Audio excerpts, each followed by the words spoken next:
क्या जरूरत पड़ी भीम संवाद करने की?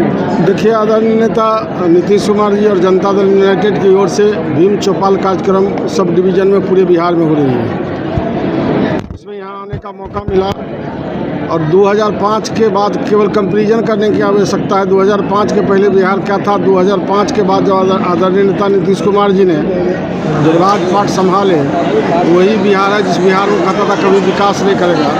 लेकिन आज बिहार के तकदीर और तस्वीर दोनों बदल गई। आज पहले 50 किलोमीटर रोड चलने के लिए भर दिन लगता था, लेकिन आज देखिए कहाँ से कहाँ तक हम लोग 5 घंटा 6 घंटा में बिहार के हर कोने में चले जाते हैं। दूसरी बात है, आज़ादी के बाद बहुत सारे मुख्यमंत्री हुए, लेकिन दलित समाज के लिए आज तक कोई सोचने का काम नहीं किया।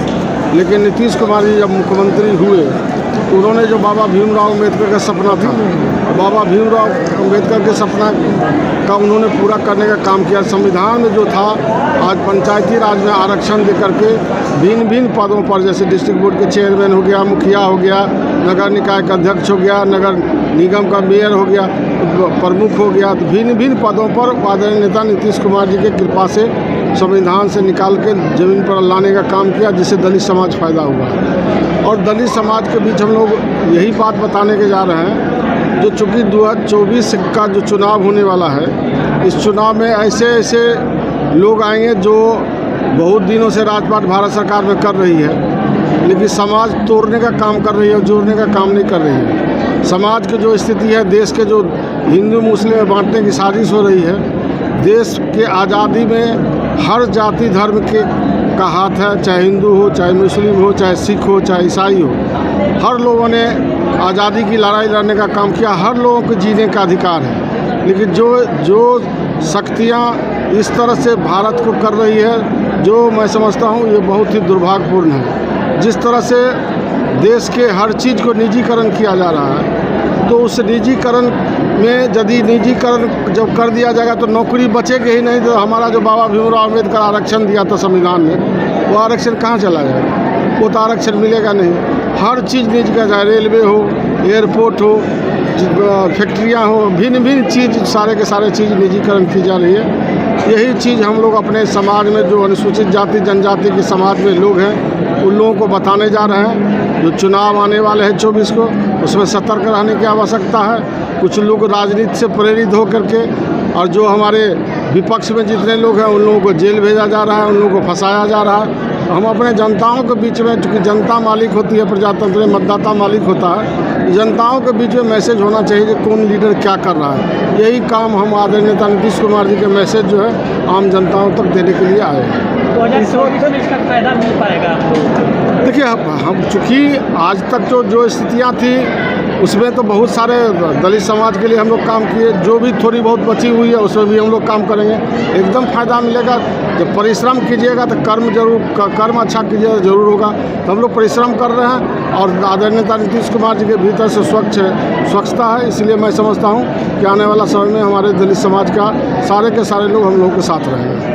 एक सवाल है, विधानसभा में विपक्ष जो है इस समय लगातार जो है हमला करके जो है बाधित कर रहा है, तो उसको जेडीयू किस नज़रिए से देख रही है? देखिए, विपक्ष का काम है विरोध करना। हम लोग का सदन चलाना पक्ष विपक्ष दोनों का काम होती है, सत्ताधारी दल का भी और विपक्ष का भी। दोनों आदमी एक सकारात्मक रुख अपनाएंगे तो जनता के काम में होगी।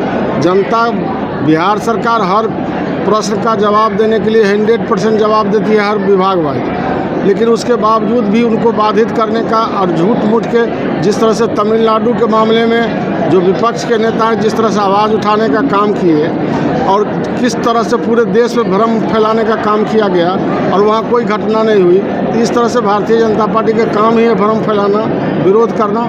उससे हम लोग जरा सा भी चकित नहीं होते हैं। हम लोगों का काम है बिहार का विकास करना। आदरणीय नेता नीतीश कुमार जी का पूरे बिहार के लोग, उनके परिवार के लोग हैं और परिवार के बिहार के पूरे बिहार के लिए सोचते हैं। कोई व्यक्ति सिर्फ अपने लिए सोचता है। और जिस तरह से अडानी अंबानी के संपत्तियां जो किस तरह से बढ़ी है वो सब कोई जानता है, और अडानी को बढ़ाने में किसका हाथ है सब कोई जानता है। इसलिए आने वाला समय में जनता इसको निर्णायक भूमिका अपनाएगी।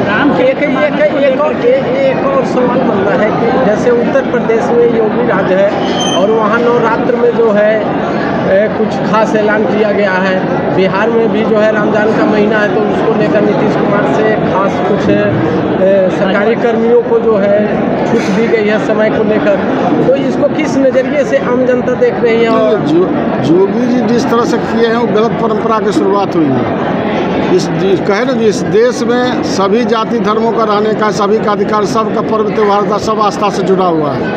यदि एक व्यक्ति के यदि किसी पर्व त्यौहार पर कोई सरकार के द्वारा यदि सुविधा दी जाती है तो हर समुदाय के लोगों को देना चाहिए उनके पर्व पर, तभी मैं समझता हूँ कि समतामूलक समाज के निर्माण होगा। तो ये गलत परंपरा की शुरुआत है।